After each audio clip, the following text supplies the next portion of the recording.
வணக்கம் உலக தமிழ் மக்களே. விஜய் டிவியை பத்தி ஒரு மாபெரும் உண்மையை உங்களுக்கு நான் ஷேர் பண்ணணும்னு நான் விரும்பினேன். என்னன்னு கேட்டீங்கன்னா, ஆக்சுவலி விஜய் டிவி மூலமா தான் நான் ஃபேமஸ் ஆனேன். அதை நான் ஒத்துக்கிறேன். முதல்ல நான் விஜய் டிவி பத்தி சில உண்மையான பாசிட்டிவான விஷயங்களை நான் சொல்லிடுறேன். எஸ், அவங்கதான் என்னை வந்துட்டு நான் அப்ரோச் பண்ணேன். அவங்க எனக்கு சான்ஸ் கொடுத்தாங்க, என்ன ப்ரொமோட் பண்ணாங்க. நான் அவங்க முன்னாடி இப்போ ஒரு செலிபிரிட்டியா இருக்கேன்னா அதுக்கு விஜய் டிவி காரணம் இல்ல, நான் மறக்கவே இல்லை. பட் என்னுடைய ஆதங்கம் ஒரு சின்ன ஒரு விஷயத்துல இருந்து ஆரம்பிக்குது. அங்க இருக்கும் பொழுது ஓகே, நான் ஒரு திருநங்கை, சரி, அங்க மத்த எத்தனை ஆங்கர்ஸ் பல வருஷமா எவ்வளவு பேர் யாரெல்லாம் இருக்காங்க அப்படின்னு நீங்க பாக்கணும்.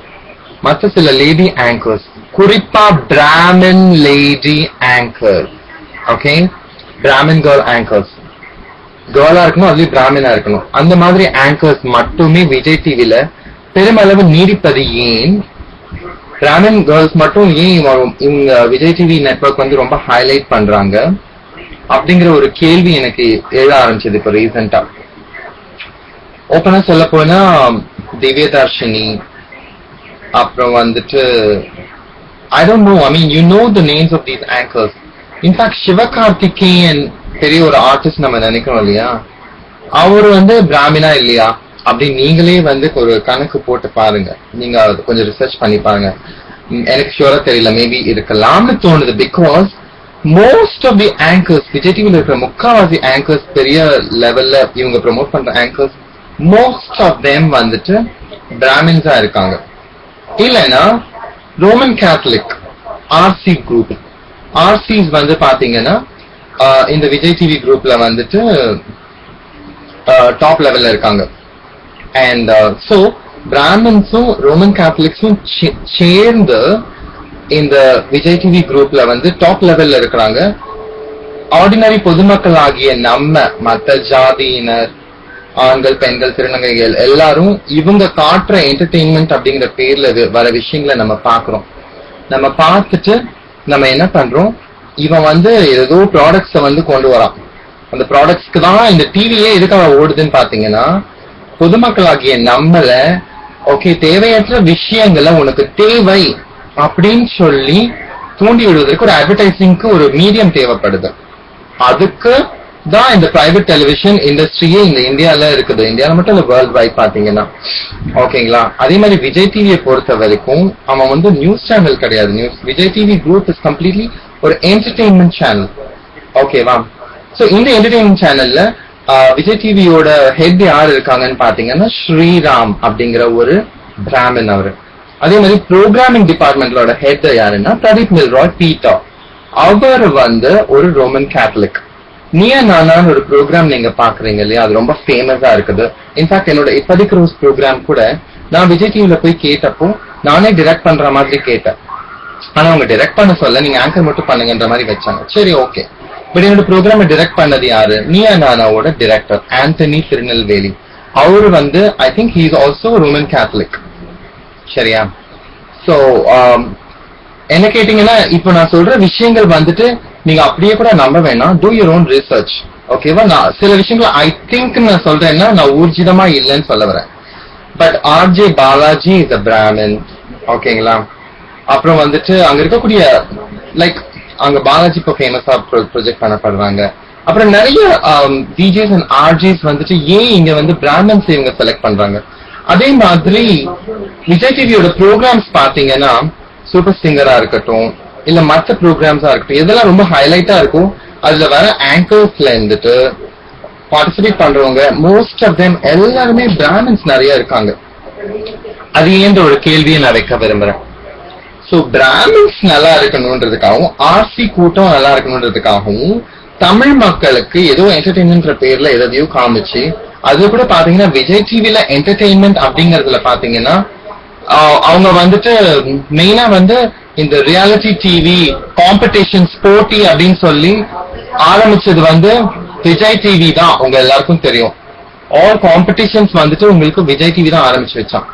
சோ தமிழ் மக்கள், தமிழ் இளைஞர்கள் அவங்கள அப்படியே ஏத்துக்கொள்ள கூடாது. அவங்க வந்து ஒரு போட்டிக்கு ஓடணும், போட்டி மனப்பான்மைக்கு ஓடணும். 1,00,000 பேர் கூடி நிக்கிறான், அந்த பிரபுதேவா கான்டெஸ்டா இருக்கட்டும் இல்ல சிங்கர் கான்டெஸ்டா இருக்கட்டும். என்ன சொல்லுவாங்க, இந்த பிரைமரிஸ் நடத்தும் போது, ஸ்டார்டிங் நடத்தும் போது இளைஞர்களை கூட்டு வந்து வெயில நிக்க வச்சு ஒவ்வொருத்தனையா கூட்டிட்டு வந்து அவனை வந்து பாட வச்சு, நீ நல்லா இல்ல, நீ அசிங்கமா பாட, உன் குரல் இதுவா இருக்கு அதுவா இருக்குன்னு அவங்கள வந்து மனசுக்குள்ள எவ்வளவு ஒரு வேதனைகள் இருக்கும். முதல்ல ஏன் இப்படி ஒரு காம்படிஷன் மனப்பான்மையே நம்ம தமிழ் மக்கள் கிட்ட அதிகமா இவங்க தூண்டி விடுறாங்க? யாரும் ஒவ்வொருத்தரும் பிறக்கும் போது யூனிக்கா பிறக்கிறாங்க. Everybody is unique in their own way. ஆனா அந்த மாதிரி யூனிக்கா இருந்தாலும் அது பத்தாதாமா.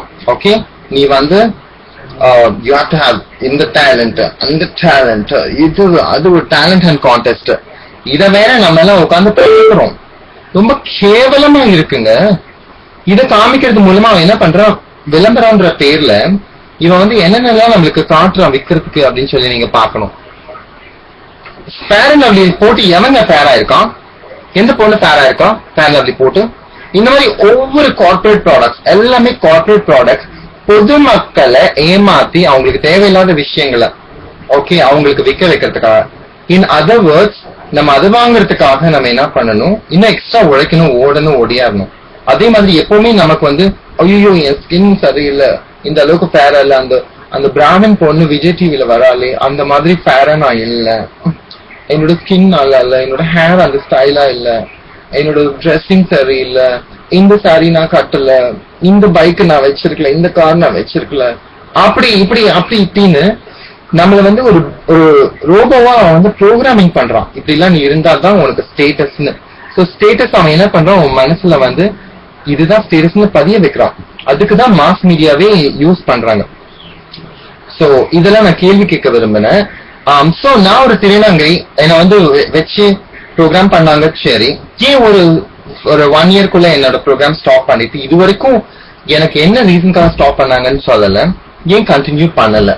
திருநங்கைய வந்து இவங்க வந்து ஹைலைட் பண்ணன்னு சொல்லிட்டு திருநங்கைக்கு ஏன் கண்டினியூஸ் ஆப்பர்ச்சுனிட்டி கொடுக்கல? அது ஒரு கேள்வி. ஏன் சேம் ஆங்கர்ஸ் நீங்க வந்துட்டு 7 years 8 years எல்லாம் வச்சிருக்கீங்க, திருநங்கை ஆங்கரை நீங்க த்ரூ அவுட் பண்றீங்க? அப்புறம் உங்களுடைய மெயின் ஆஃப் ஆங்கர்ஸ் மெயின் எல்லாருமே பிராமின்ஸா தான் இருக்கிறாங்கன்ற ஒரு விஷயம் இருக்குது. அதுக்கு என்ன பதில் சொல்ல போறீங்க விஜய் டிவி? அப்படியே உங்க இதுல ரோமன் கேத்தலிக்ஸ் வந்து டாப் லெவல்ல இருக்கிறாங்க. நீங்க வந்து ஸ்டார் குரூப்க்கு ஒர்க் பண்றீங்க. அந்த ஸ்டார் குரூப் வந்து ஃபாக்ஸ் நெட்வொர்க் யூஎஸ்ஏல இருந்து கண்ட்ரோல் பண்றாங்க. ஃபாக்ஸ் நெட்வொர்க்கோட ஹெட் யாருன்னு தெரியும், ரூபர்ட் முர்டாக். இந்த ரூபர்ட் முர்டாக்க பத்தி உங்களுக்கு நான் சொல்லி ஆகணும் தமிழ் பொதுமக்களே, இதெல்லாம் நீங்க தெரிஞ்சே ஆகணும். இந்த ரூபர்ட் முர்டாக்குங்கிறவன் யாரு அப்படின்னு கேட்டீங்கன்னா, உலக அளவுல பெரிய மீடியா கம்பெனிஸ் ரூபர்ட் முர்டாக் நடத்திட்டு இருக்கான்னே சொல்லலாம். அது மூலமா அவங்க என்ன பண்றாங்கன்னு பாத்தீங்கன்னா, ரூபர்ட் முர்டாக்கும் இந்த பெரிய பெரிய கார்பரேட்ஸ், வேர்ல்ட்ல இருக்கக்கூடிய டாப் கார்பரேட்ஸ், பெரிய பெரிய அந்த கார் கம்பெனில இருந்து மொபைல் போன் கம்பெனில இருந்து என்னென்ன ப்ராடக்ட்ஸ் எல்லாம் உங்களுக்கு விளம்பரப்படுத்துறாங்களோ அந்த ப்ராடக்ட்ஸ் எல்லாம் மெயின்டைன் பண்ற ஒரு 45,000 கம்பெனிஸ் இருக்குன்னு வச்சுக்கோங்களேன். அந்த 45,000 கம்பெனிஸ்க்கும் டாப் லெவல்ல யாரு ஃபவுண்டர்ஸ் டைரக்டர்ஸ் பார்த்தா ஒரு 10-20 ஃபேமிலி தான் வருது. அந்த 20-30 ஃபேமிலிஸ் தான் வருது. அவங்களுடைய கூட்டம் அந்த கூட்டத்துடைய டோட்டல் எண்ணிக்கை பாத்தீங்கன்னா ஐ டோன்ட் நோ, மேபி 1 லட்சம் கூட வராது. அவங்க ஃபேமிலி, அவங்கள சப்போர்ட் பண்ற ஆளுங்க, அவங்களோட மீடியா, அது இதுன்னு. அதுல ரூபர்ட் முர்டாக்கும் ஒருத்தன். சோ இவங்களுடைய விஷயம் என்னன்னா, உலகம் ஃபுல்லா பொதுமக்களை வந்துட்டு இவங்க என்ன பண்ணானுங்க, தேவையற்ற விஷயங்கள், அவங்க செய்யக்கூடிய ப்ராடக்ட்ஸை நம்ம வாங்க வைக்கணும். அப்புறம் வேற வழியில் என்ன பண்றோம், நம்ம அவங்களுடைய சேம் கம்பெனிஸ் தான் போய் ஒர்க் பண்றோம். ஓகேங்களா? இந்த கூட்டத்துல நம்ம நாட்டுடைய இந்த டாடா, அம்பானி போன்ற பெரிய பெரிய கம்பெனிஸ் எல்லாமும் இந்த கூட்டத்துடைய அடங்கியவங்கள தான் இருப்பாங்க. இவங்க உலகம் ஃபுல்லா என்ன பண்றாங்கன்னா, மக்களை பிரெயின் வாஷ் பண்ணி அவங்க வந்து நம்மளை ஏமாத்தி நம்மளை வந்து ஓட வைக்கிறாங்க. நம்மள அப்படியே ஏற்றுக்கொள்ள வைக்க மாட்டேங்கிறாங்க. நம்மள இயற்கையா சிம்பிளா வாழ விட மாட்டாங்க. இன்னொன்னு உங்களுக்கு நல்லா தெரியும், இயற்கையா வாழ்றது, சிம்பிளா வாழ்றதுதான் உண்மையிலேயே பெஸ்ட். இந்த கூட்டம் தான் உங்களுக்கு மெடிக்கல் இண்டஸ்ட்ரியும் கண்ட்ரோல் பண்றான், டென்டல் இண்டஸ்ட்ரியும் கண்ட்ரோல் பண்றான், அதே மாதிரி பார்மசூட்டிக்கல் இண்டஸ்ட்ரியும் கண்ட்ரோல் பண்றான். ஆனா இதே சேம் கூட்டம் தான் உங்களுக்கு சாக்லேட்ஸையும் மேனுஃபேக்சர் பண்றான், கேன்சர் இண்டஸ்ட்ரி மேனுஃபேக்சர் பண்றான். சோ ஸ்வீட் எடு கொண்டாடுன்னு சொல்ற அதே கூட்டம் தான் உங்களை என்ன பண்ணுது, நீங்க சாக்லேட்ஸ் நிறைய சாப்பிட்டீங்கன்னா ஆட்டோமேட்டிக்கா உங்க பல்லெல்லாம் கெட்டு போகுது. எங்க பாரு பல்லு ப்ராப்ளம்ஸ் வந்துட்டு இருக்கு. சோ சாக்லேட்ஸ் நிறைய சாப்பிடறதுக்கு தூண்டி விடுறான். அந்த சாக்லேட்ஸ்ல என்னென்ன கலக்குறானே தெரியல, எப்படியோ பல்லாம் கெட்டு போகுது. தென் நீங்க டாக்டர் கிட்ட போறீங்க, அந்த டாக்டர் மெடிக்கல் இண்டஸ்ட்ரி அவன் தான் கண்ட்ரோல் பண்றான். எல்லா டென்டல் ப்ராடக்ட்ஸ்ல இருந்துட்டு எக்யூப்மெண்ட், டென்டல் எக்யூப்மெண்ட் எல்லாமே இவனுங்க தான் தயாரிச்சு விற்கிறாங்க. சோ இங்க நம்ம சாக்லேட் சாப்பிட வைக்கிறதுக்கு தூண்டுறான் அந்த டிவி வீடியோ மூலமா. அதன் மூலமா நம்ம டென்டில் கிட்ட போறோம், அவன் வந்து நமக்கு அந்த எக்யூப்மெண்ட் எல்லாம் வச்சு நம்மளுக்கு ஏதோ பண்றாங்க. திருப்பியும் அவன் வந்து ரூட் கெனால் ட்ரீட்மெண்ட் ஏதோ ஒன்று பண்றான்னா, ரூட் கெனால் ட்ரீட்மெண்ட்ல அவன் ஏதோ ஒரு எலிமெண்ட் வச்சு அடைக்கிறான். அதுக்கப்புறம் அந்த எலிமெண்ட் வந்து உங்க உடம்புல படும் பொழுது அதுவே உங்களுக்கு நிறைய கேன்சரை கூட உருவாக்குது அப்படின்றதையும் கண்டுபிடிக்கப்பட்டிருக்கு.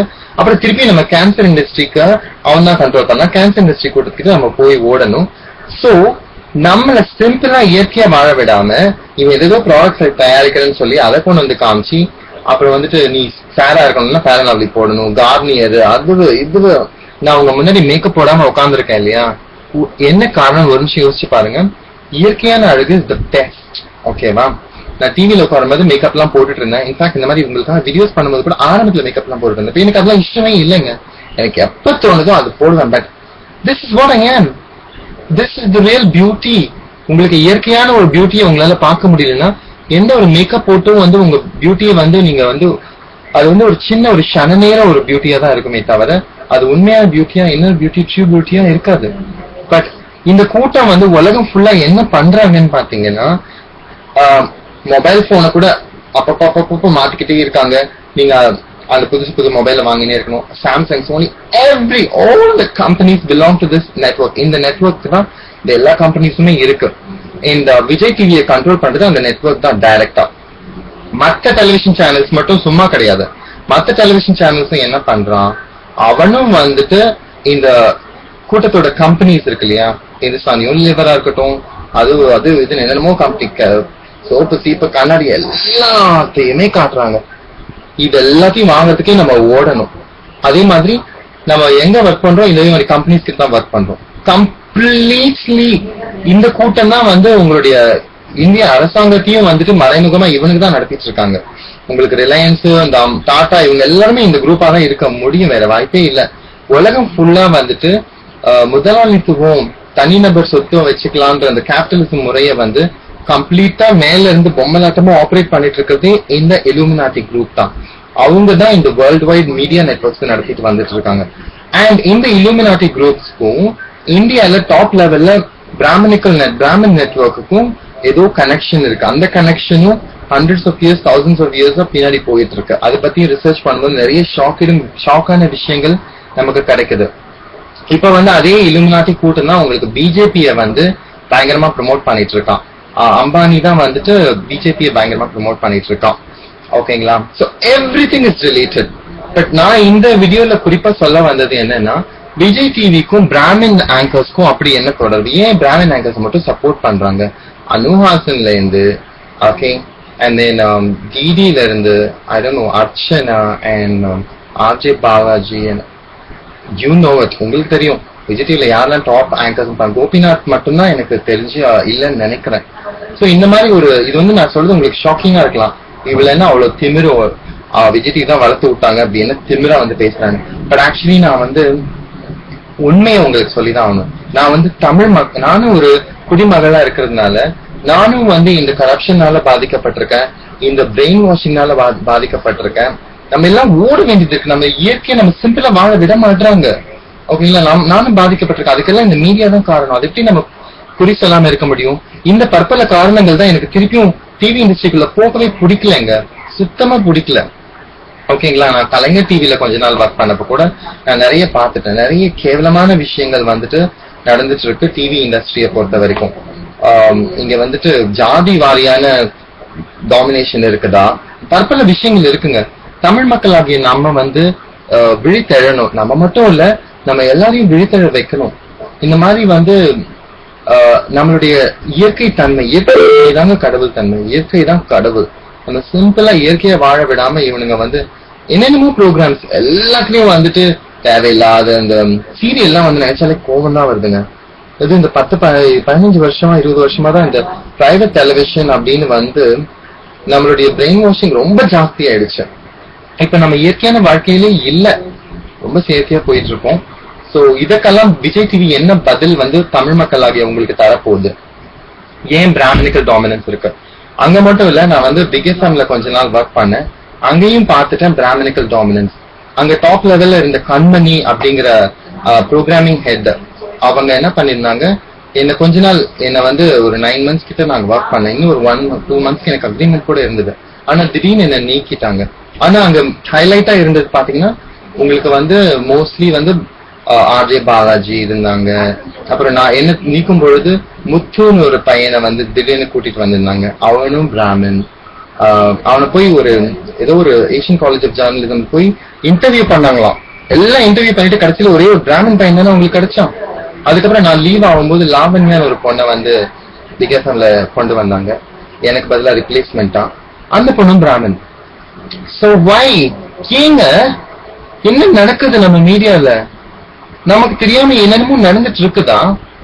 நம்ம கிட்ட எல்லா விளம்பரமா பண்ணி அந்த சென்னை சில்க்ஸ்ல இருந்து அவன் எல்லாம் நம்மளுடைய காசு எடுத்துன்னு போய் நம்ம அங்க கொட்டுறோம்.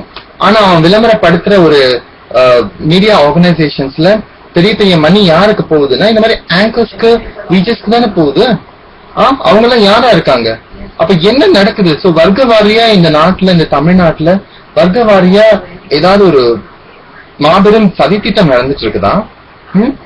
நான் சொல்றதுல பாதிக்கு மேல உங்களுக்கு உண்மையா இல்லையா நீங்க கேட்டுக்கோங்க. நான் வந்து 100% டாக்குமெண்டட் ப்ரூஃப் மாதிரி உங்களுக்கு நான் காட்ட போறது இல்ல. எனக்கு என்னமோ தோணுச்சு, இந்த மாதிரி ஒரு பிராமணிக்கல் டாமினன்ஸ் இருக்குதா, ரோமன் கேத்தலிக் சர்ச்சோட இது இருக்குதா. இந்த பிரதீப் மில்ராய் பீட்டர் யாருன்னு பாத்தீங்கன்னா, இவரு லாயலா காலேஜ்ல படிச்சிருக்காரு. இவர் ஒரு ரோமன் கேத்தலிக். அண்ட் லாயலா காலேஜ் யார் நடத்துறாங்க? Roman Catholics. அங்க நடத்தக்கூடிய அந்த மெயின் ஜெசுவிட்ஸ் சொல்லக்கூடியவங்க, இவங்களுக்கும் இந்த நான் அந்த சொன்னேன் இல்லையா, அந்த ஒரு இல்லுமினாட்டி கூட்டம் ஒரு 1 லட்சம் பேருன்னு சொன்னேன் இல்லையா, இந்த ஜெசுவிட்ஸும் அவங்களதான் நடத்திட்டு இருக்காங்க. சோ இந்த ஜெசுவிட்ஸ்க்கும் இந்த கூட்டம் உலகம் ஃபுல்லா மீடியா நடத்திட்டு இருக்காங்க, மற்ற கம்பெனிஸ் நடத்தி அவங்களுக்கும் பெரிய கனெக்ஷன் இருக்கு. இல்லுமினாட்டி லிங்க். ஓகேங்களா? இதை பத்திலாம் நீங்க ரிசர்ச் பண்ணி பாருங்க. It's very very shocking. இவங்கதான் வேர்ல்டு வார் 2 இவங்கதான் ஆரம்பிச்சு வச்சு, அவங்கதான் மேற்பார்வை பண்ணி 50 மில்லியன் மக்களை கொன்னதும் இதே குரூப் இல்லுமினாட்டி தான். ஹிட்லருக்கும் இவங்க தான் ஃபண்டிங் பண்ணிருக்காங்க, ஆப்போசிட் சைடுக்கும் இவங்க தான் ஃபண்டிங் பண்ணிருக்காங்க. ஆனா கடைசியில இறந்தது என்னமோ 50 மில்லியன் மக்கள். ஓகேங்களா? வேர்ல்டு வார் 1க்கு இவங்க தான் காரணம். உலகம் ஃபுல்லா பேங்க்ஸ் நடத்துறதும் இதே இல்லுமினாட்டி குரூப் தான். இன்ஃபேக்ட் அமெரிக்காவோட டாக்ஸ் மணி எல்லாம் என்ன ஆகுது தெரியுங்களா? நேரா வந்துட்டு பாதிக்கு மேல வந்து போப்புக்கு போகுதான், ரோமன் கேத்தலிக் சர்ச்சுக்கு, இந்த ஜெசுவிட்ஸ்க்கு தான் போகுதான். சோ நம்ம கட்டுற டாக்ஸ், அதாவது பொதுமக்கள் நம்ம கட்டக்கூடிய டாக்ஸ், இந்த ரிசர்வ் பேங்க்குக்கு நம்ம கட்டுறோம். ரிசர்வ் பேங்க் யார் நடத்துறாங்கன்னு பார்த்தா இந்த கூட்டம் தான் நடத்துதான். இந்த மாதிரி பற்பல விஷயங்கள் வெளியே வருது. கமான், வேக் அப், நீங்க எழுந்துக்கோங்க. இதுக்கு மேலேயே நம்ம தூங்கிட்டு இருக்க கூடாது. ஓகே?